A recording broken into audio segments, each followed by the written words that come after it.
Nakaalis na sila dun eh. Oh, nag-U-turn sila lahat. Ano, yan oh.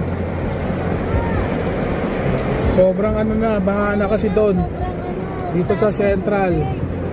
Dito sa Central Avenue, biglang ano, taas ng tubig. Tingnan niyo po mga kapuso oh. Yan oh.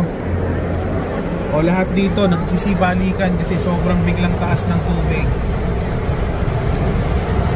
Tingnan nyo po mga kapuso, mga kapamilya, mga kaibigan, no? Biglang sobrang lakas. So, kaya yan, napilitan tayo mag-U-turn kasi hindi natin kakayanin, baka tumirik ang ating sasakyan doon. Sobrang lakas kasi ng paglampak ulan dito sa panulukan ng Central Avenue at Commonwealth Avenue dito sa lungsod ng Quezon. Ngayong August 30, 2025.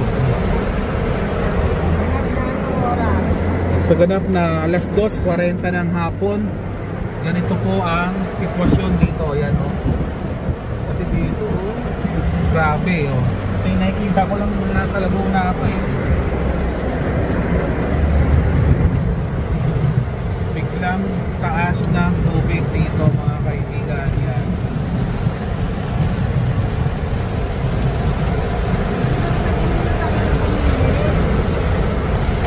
Delikado mag-drive. So kung kayo ay nagbabalak ngayon na magtungo dito, stay where you are muna. Ayan o, biglang taas ng tubig dito.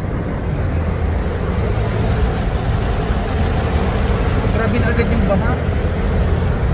Grabe naman din